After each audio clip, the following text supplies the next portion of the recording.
Alright folks, today we're going to take a look at our Operation Iraqi Freedom, and this was something that took place from 2003 to 2011. It's going to be a brief overview of what we have going on here, and this section we're going to look specifically at background information.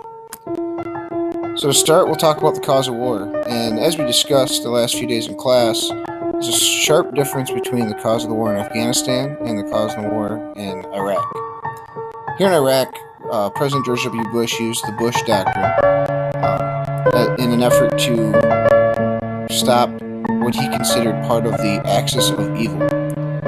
The weapons of mass destruction were an issue, looking back at Saddam's history of using chemical weapons against the Kurds in 1988, and there was pretty strong evidence that he had been building them up through the mid to late 90s, and that'll be backed up by some UN resolutions that kind of told him that he should stop doing that. Reminder, when we look at weapons of mass destruction, we're considering nuclear weapons, as we saw used at the end of World War II in Japan. We got chemical weapons, things that are used to create chemical reactions against humans on a large scale, and then biological weapons that could be used to spread some sort of illness amongst another military or a population of civilians.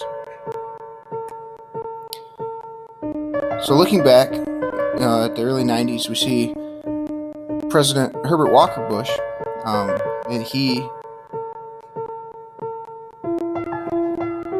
used the U.S. military to stop the aggression of Saddam Hussein in Kuwait, and our purpose for joining this mission was to liberate Kuwait.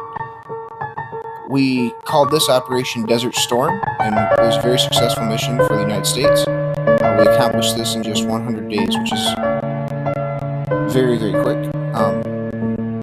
We used new technologies that our enemy was not familiar with, and very impressive strategy to get that done. However, at this time, the decision to remove Saddam Hussein from power was not made. At the time, Iraq was this buffer zone between Saudi Arabia and Iran, which we've talked about with that Cold War that they have taking place right now. And you folks know how they're located right in between. At this time, George H.W. Bush decided that it would be too unsettling for the region to create chaos in between those two countries. And as we'll find out later, it's kind of exactly what happened in 2003. When we decided that we were going to look for Saddam's weapons in the early 2000s, it was pretty well known that Saddam Hussein was playing a game with UN inspectors. At first he appeared to cooperate, but he would send shipments of trucks away from the place that the inspectors were coming to look. He would not allow them in certain areas, and it's really unknown because we never did find weapons of mass destruction if he was just very good at hiding them, or if he was simply playing a game and kind of manipulating the thought process to anger the UN and specifically the United States. The United Nations have a specific role in all this.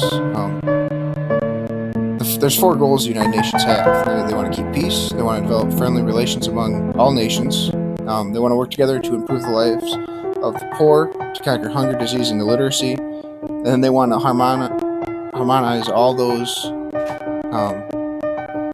nations' efforts so that everybody's kind of working together towards these things. Now, when a country or a leader violates these principles, that's when we see the United Nations step in.